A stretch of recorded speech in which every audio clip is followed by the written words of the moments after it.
भुगतान शेष खाता यानी बैलेंस ऑफ पेमेंट हम पढ़ेंगे आज। आप सभी ने स्कूल में पढ़ लिया है, कुछ ना कुछ सीखा है। हिमांशु कुछ बताना चाहेंगे? पढ़ा तो है, समझ नहीं आया। यस हर्ष।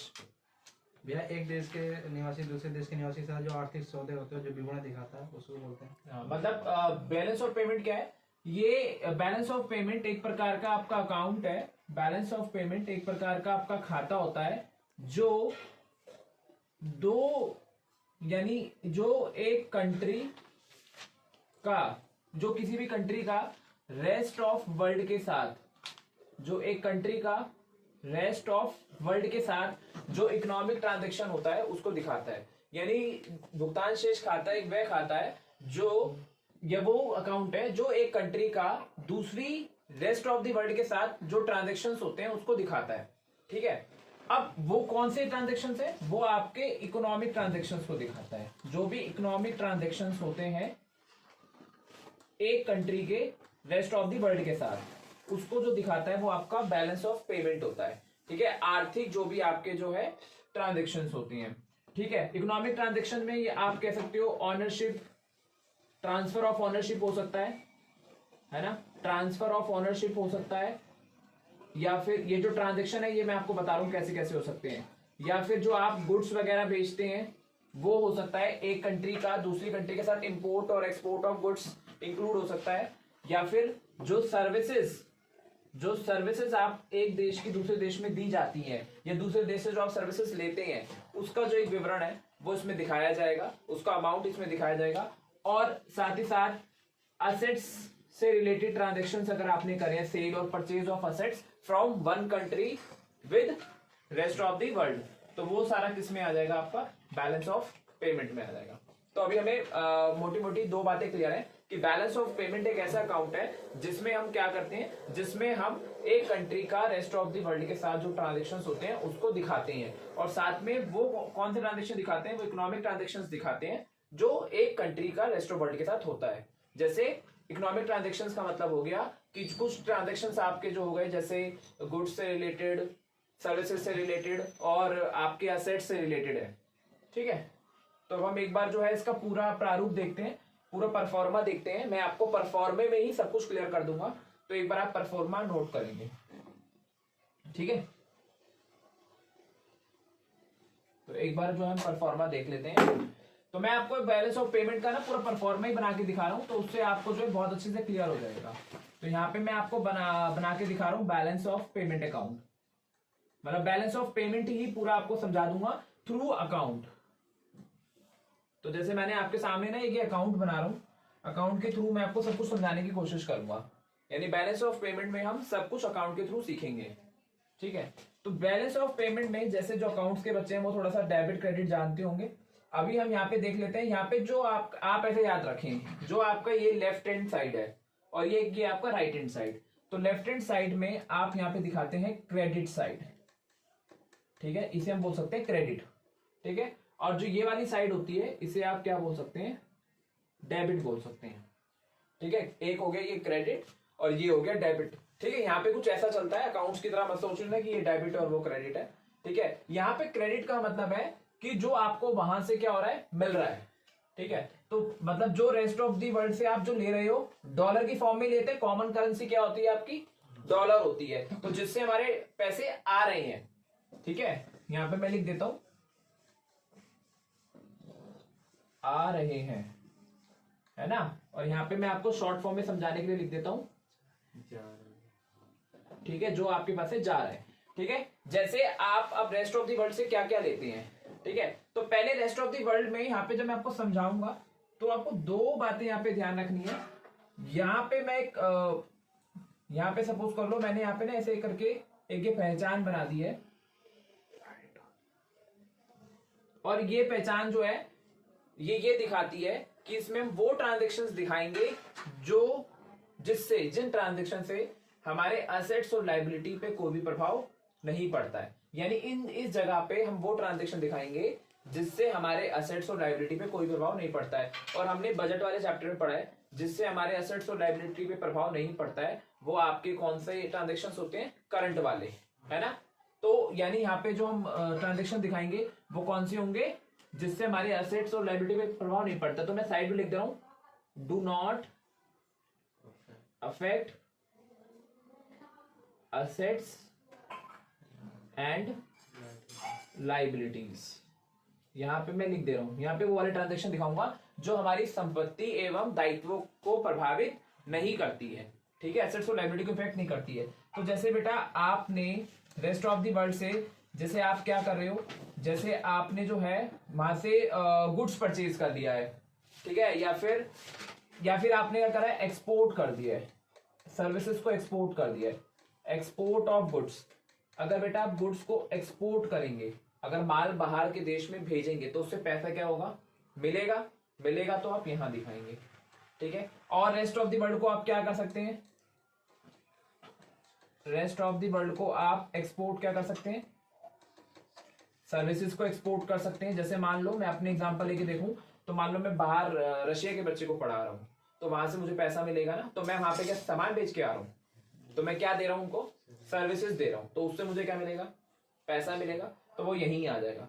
मैं माल बेच रहा हूं बाहर के व्यक्ति को, तो वहां से जो है मुझे पैसा मिलेगा, वो यहीं आ जाएगा। लेकिन ये खाता जो है गवर्नमेंट का है ना, गवर्नमेंट का इकोनॉमिक ट्रांजेक्शन जो हो रहा है उसको दिखा रहा है ये। ठीक है, तो एक्सपोर्ट ऑफ गुड्स यहाँ पे आ सकता है, एक्सपोर्ट ऑफ सर्विसेज यहाँ पे आ सकती हैं। ठीक है, और क्या आ सकता है बेटा, यहाँ पे आ सकते हैं यूनिलेटरल जो आपको रिसीव हुआ है, यूनिलेटरल रिसिप्ट्स आ सकती हैं, जो यूनिलेटरल मिली हैं आपको। यूनिलेटरल का मतलब होता है जैसे किसी अंकल ने या किसी ने आपको, जो बाहर रहते हैं रेस्ट ऑफ द वर्ल्ड में, और उन्होंने आपको क्या कर दिया है, कुछ गिफ्ट में दे दिया है ना। यूनिलेटरल ट्रांसफर में कौन से आते हैं, ऐसे सभी चीजें जो बाहर के लोग आपको, जब बाहर जो रेस्ट ऑफ द वर्ल्ड में रह रहे हैं, या रेस्ट ऑफ द वर्ल्ड में अमेरिका का ले लेते हैं एग्जांपल, और अमेरिका में मान लो मेरे अंकल रहते हैं और उन्होंने मुझे कुछ गिफ्ट कर दिया है, तो वो जो ट्रांजेक्शन होगा, मैंने तो उनको कुछ नहीं दिया ना, तो वो एक तरफ ही ट्रांजेक्शन हुआ ना, तो वो यूनिलेटरल रिसिप्ट हो गया। ठीक है, लेकिन क्या ये सभी ट्रांजेक्शन्स क्या मेरे असेट्स और लायबिलिटी पे प्रभाव डालेंगे, क्या ये ट्रांजेक्शन मेरे असेट्स और लायबिलिटी पे प्रभाव डालेंगे, बताओ, क्या ये ट्रांजेक्शन मेरी असेट्स और लायबिलिटी पे प्रभाव डालेंगे, नहीं डालेंगे ना। तो इसलिए ये वाले ट्रांजेक्शन्स जो हैं ये इस वाले खाते में दिखाए जाते हैं, और इसको मैंने इससे चिन्हित करा, इस खाते को बोलते हैं करंट अकाउंट। क्या बोलते हैं, करंट अकाउंट। यानी बीओपी में पहले तो क्या होता है, ऊपर करंट अकाउंट के ट्रांजेक्शन्स। समझ में आ गया, क्लियर हो गया। ये ऐसे हैं जो आपके असेट्स और लायबिलिटी पे प्रभाव नहीं डालेंगे। तो ये क्रेडिट में हो गया। ऐसे डेबिट्स में क्या होगा, जो जा रहा है आपके पास से, क्या क्या जाएगा कब, जब आप क्या करेंगे, वहां से मंगवाएंगे। तो जैसे इंपोर्ट्स कर रहे हैं, इंपोर्ट ऑफ गुड्स हो गया, या फिर इंपोर्ट ऑफ सर्विसेज, है ना।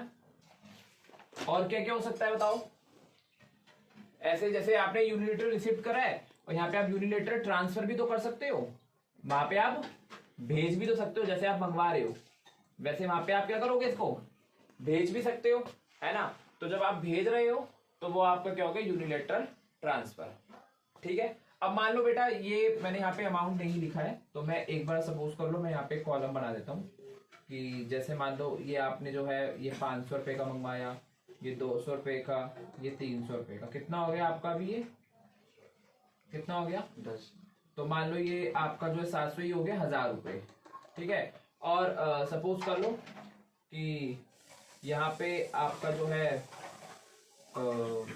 यहाँ पे मान लो आपने इंपोर्ट कर लिया 700 का, ये 300 का, और ये 100 रुपए का। ठीक है, तो यहाँ कितना हो गया अभी 1100। तो अभी टोटल नहीं करना, ये टोटल जो एंड में करेंगे, अभी ध्यान रखना सिर्फ। ठीक है, अभी हम ध्यान रखेंगे। ठीक है, इसी के नीचे यहाँ पे मैं एक बार जो है यहाँ पे जैसे मान लो मैं ऐसे ऐसे ही लाइन बना देता हूँ, यहाँ पे एक और खाता है इस तरीके से। ठीक है, ये डिवाइड करने के लिए ये मैंने डाला है। एक्चुअल में वहां पे रियल में ऐसा बीओपी अकाउंट में पाया नहीं जाता कि ये डिजाइन होगा, ये दिमाग लगा लेना अपना।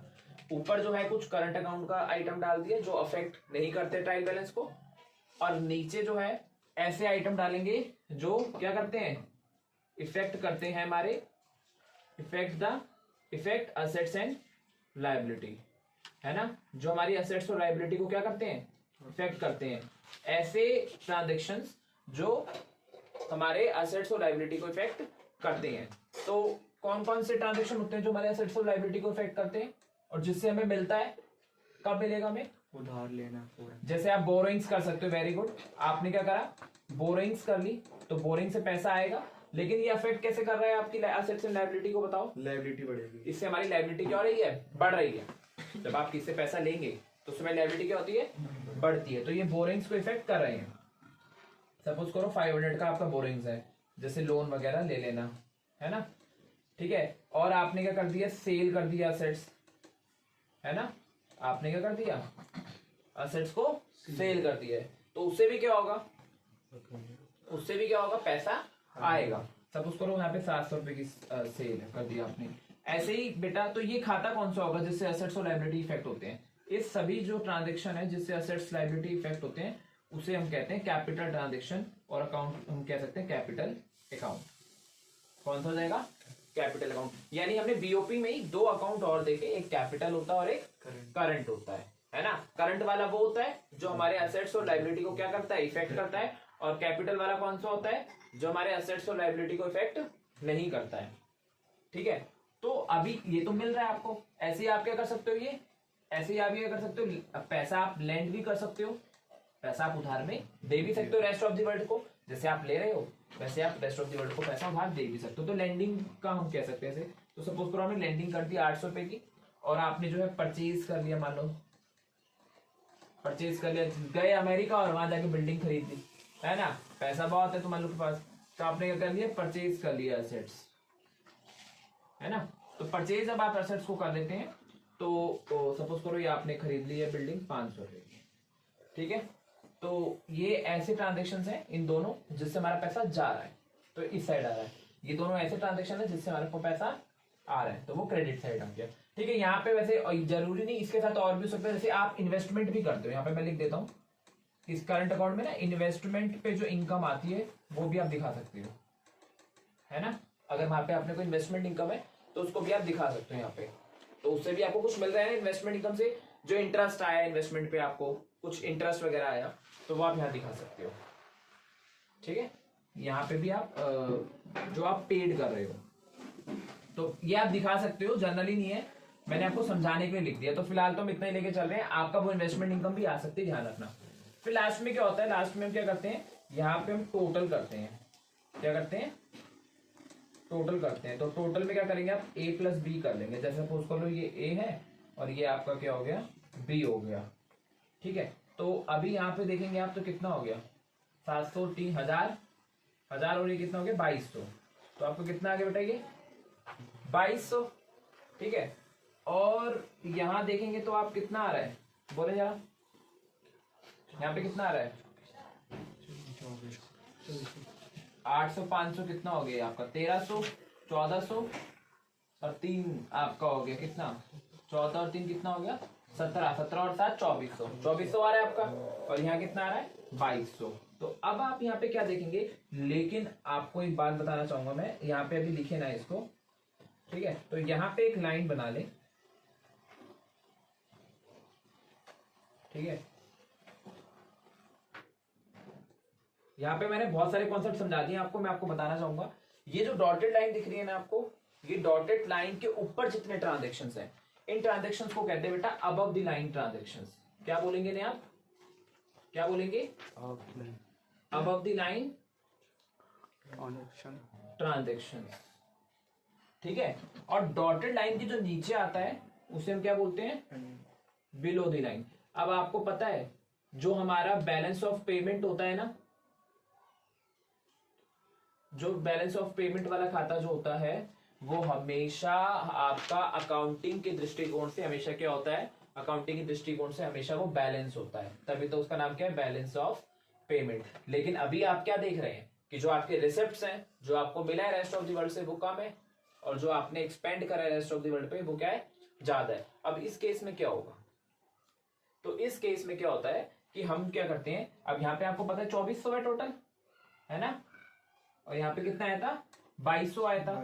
तो इसको 2400 बनाने के लिए, इसको 2400 बनाने के लिए आप क्या करोगे, 200 रुपए क्या करोगे, उधार लोगे, 200 रुपए क्या करोगे, उधार लोगे, बोरोइंग करोगे, है ना। गवर्नमेंट भी क्या करती है, और ये कौन करेगा, गवर्नमेंट ही करेगी।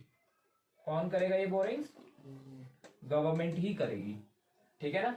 तो जो गवर्नमेंट यहाँ पे बोरोइंग्स करती है, अच्छा बोरोइंग्स किससे कर सकती है, क्योंकि उसको तो बीओपी मैच कराना है। अब इस साल गवर्नमेंट ने ऐसे ट्रांजेक्शन कर दिए, सपोज करो ये इंडिया का गवर्नमेंट का ये खाता है, अब इसने जो है मान लो 2400 करोड़ रुपए, जो 2400 करोड़ मान लो, तो 2400 करोड़ जो है रेस्ट ऑफ द वर्ल्ड पे एक्सपेंड करा और उसको मिला 2200 करोड़ रुपए।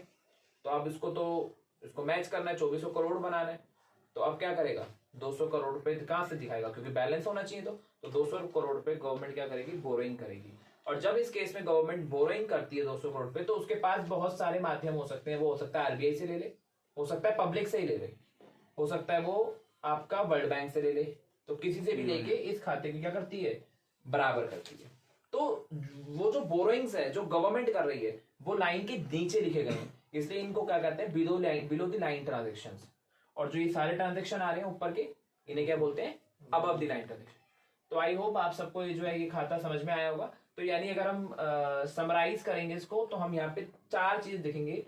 यहीं पे मैं आपको समझा रहा हूँ कि अगर इसके कंपोनेंट की बात करूं कि हम बीओपी के कंपोनेंट क्या, पेपर में 4 नंबर का क्वेश्चन आता है। पहली बात तो ये चैप्टर जो है ना ये 4 नंबर का आएगा, पूरा 6 नंबर का है, 2 नंबर का क्वेश्चन वहां से डलता है आपका फॉरेन एक्सचेंज रेट वाले से। तो इसमें अगर आपको जो है क्वेश्चन जो आता है वो बोलेगा बताओ इसके कंपोनेंट क्या है, घटक क्या है बीओपी के। तो बीओपी के घटक क्या है, एक तो आप क्या दिखा रहे हो बेटा, विजिबल आइटम दिखा रहे हो, एक आप क्या दिखा रहे हो, सर्विसेज को कहते हैं इनविजिबल आइटम। तो और क्या दिखाते हो इसमें आप, इनविजिबल आइटम दिखाते हो। और क्या दिखाते हो बेटा, यूनिलेटरल ट्रांसफर दिखाते हो, जो एक पक्षीय हस्तांतरण होते हैं वो दिखाते हैं आप। और क्या दिखाते हो, और बेटा आप लाइबिलिटीज को बोरिंग वगैरह दिखाते हो, ठीक है। और जो असेट्स की परचेज सेल होती है वो दिखाते हो। तो ये सब को मिला के क्या बनता है, बीओपी बनता है आपका। इसलिए ये बीओपी के क्या हो गए, कॉम्पोनेंट हो गए, बीओपी के घटक हो। तो ये क्वेश्चन भी आपका यही क्लियर हो गया। तो बहुत सारे क्वेश्चन इसी खाते के माध्यम से मैंने समझाया। आई होप आपको ये समझ में आया होगा, ठीक है।